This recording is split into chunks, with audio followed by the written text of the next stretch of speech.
আসসালামু আলাইকুম এভরিওয়ান। আজকের স্টাডি প্ল্যান, আজকে নতুন একটা সাবজেক্ট রাখছি, সাধারণ বিজ্ঞান। তো আজকে থেকে বিজ্ঞান একটু একটু করে পড়বো, যেহেতু ব্যাকরণ আর কম্পিউটার খুব দ্রুত শেষ হয়ে যাবে। তারপরে এটাকে একটু বেশি করে পড়বো। তো ইংলিশ থেকে অ্যাপ্রোপ্রিয়েট প্রিপোজিশন পড়বো, কম্পিউটার থেকে কম্পিউটার নেটওয়ার্ক একটু বাকি আছে, মানুষের দক্ষতার সমস্যার সমাধান যেটা হচ্ছে প্রবলেম সলভিং, এটা শুরু করবো আজকে। বাংলা ব্যাকরণ থেকে বানানো বাক্য শুদ্ধি, এই চ্যাপ্টারটা শুরু করব। তো আজকের রুটিন এগুলোই, দেখি আছে কতটুকু কী করতে পারি। তো চলুন শুরু করি।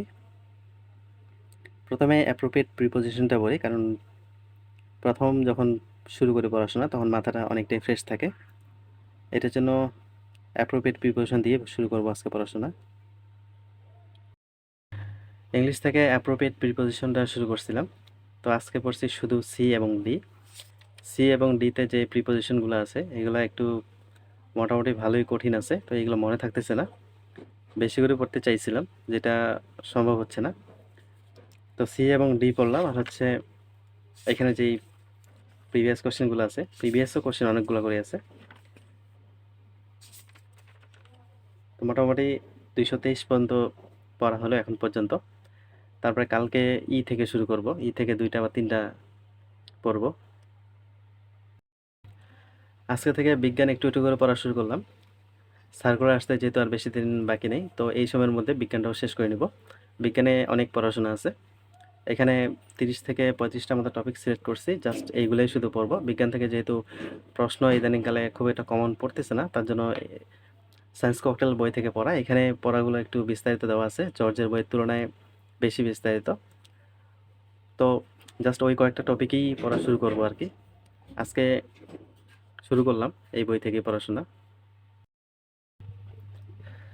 প্রথমেই ভৌত বিজ্ঞানটা শুরু করছি। তো ভৌত বিজ্ঞানের একটা টপিক হচ্ছে আধুনিক পদার্থবিজ্ঞান। আধুনিক পদার্থবিজ্ঞানে দুইটা গুরুত্বপূর্ণ টপিক আছে, একটা হচ্ছে এক্স রে আর একটা হচ্ছে তেজস্ক্রিয়তা। এক্স রে এবং তেজস্ক্রিয়তা, এই দুইটা টপিক থেকে প্রায় 4 থেকে 5 বারের মতো প্রশ্ন আসছে। এই টপিকটা খুবই গুরুত্বপূর্ণ, এখান থেকে মোটামুটি ভালোই প্রশ্ন আসে, এই জন্য এই টপিকটাকে একটু ভালো মতো পড়ছি। আসলে এখানে কি বাদ দিব বা গুরুত্বপূর্ণ কোনগুলো বেশি কোনগুলো কম এগুলা বোঝা যাচ্ছে না, কারণ সবগুলোই প্রচুর গুরুত্বপূর্ণ, প্রত্যেকটা লাইন খুবই গুরুত্বপূর্ণ। যেটা মনে হলো তেজস্ক্রিয়তা, এখান থেকে একটু বেশি প্রশ্ন আসছে এক্স রে থেকে। তো এখানে মোটামুটি সবগুলোই গুরুত্বপূর্ণ, বাদ দেওয়ার মতো তেমন কিছু পাইনি, তারপরেও অতি গুরুত্বপূর্ণ যেগুলো সেগুলোতে একটু দাগ দিয়ে রাখছি।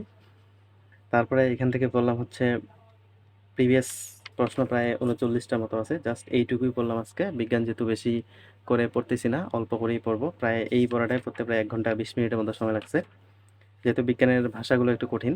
আর আমি যেহেতু নন সায়েন্স, এই জন্য আমার একটু কষ্ট হয় আর কি বিজ্ঞানের বিষয়গুলো একটু বুঝতে আর পড়াটা পড়তে। আজকে বিজ্ঞান এ পর্যন্তই, কালকে পড়বো অন্য একটা টপিক গুরুত্বপূর্ণ। আজকে বাংলা ব্যাকরণ থেকে শুরু করলাম প্রয়োগ অপপ্রয়োগ, বানান শুদ্ধি। মূলত অধ্যায়টা অনেক বেশি গুরুত্বপূর্ণ যে কোনো চাকরির পরীক্ষার জন্য। এমন কোনো বিসিএস হয়তো বা নাই যেখানে বানান থেকে প্রশ্ন আসেনি। তো এখানে অনেকগুলো শব্দ আছে যেটা মনে রাখা খুবই দুরূহ ব্যাপার, তারপরেও কিছু কিছু রুলস দেওয়া আছে যেগুলো দিয়ে অনেকগুলো শব্দ মনে রাখা যায়।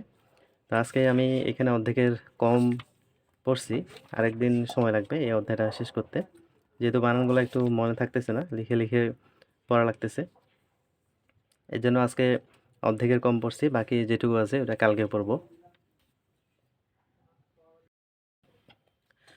কম্পিউটার থেকে পড়তেছি কম্পিউটার নেটওয়ার্ক, খুবই গুরুত্বপূর্ণ একটা চ্যাপ্টার। এখানে পরিচ্ছেদ আছে 5টা, তার মধ্যে 3টা পরিচ্ছেদ সবচেয়ে বেশি গুরুত্বপূর্ণ। আজকে পড়লাম হচ্ছে পরিচ্ছেদ 2। 3 এবং 5 আগেই পড়ে ফেলছিলাম, 4 নাম্বারটা তেমন একটা গুরুত্বপূর্ণ ছিল না। তো নেটওয়ার্কিং ডিভাইস ও নেটওয়ার্ক টপোলজি, এই পরিচ্ছেদটা বললাম আজকে। তো এখান থেকে অনেকগুলো নেটওয়ার্কিং ডিভাইস দেওয়া আছে, যেমন এনআইসি, নেটওয়ার্ক ইন্টারফেস কার্ড, তারপর হচ্ছে মডেম, হাব, সুইচ গেট।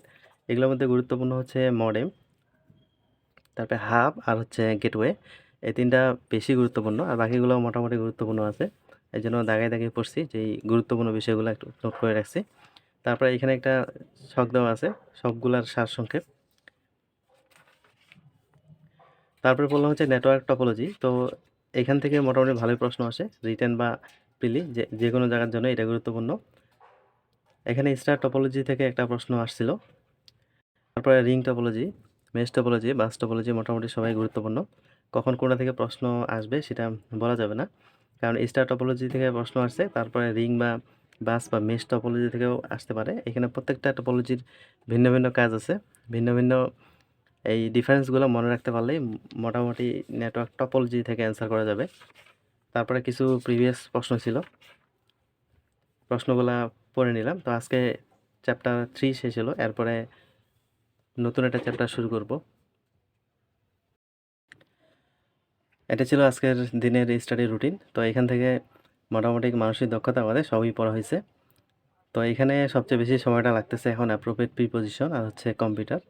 এই দুইটা সাবজেক্টই এখন মোটামুটি ভালোই সময় খাচ্ছে, কারণ এই জায়গাগুলোতে একটু কঠিন মনে হচ্ছে। তো আজকে এই পর্যন্তই। সবাই ভালো থাকবেন, সুস্থ থাকবেন। আসসালামু আলাইকুম।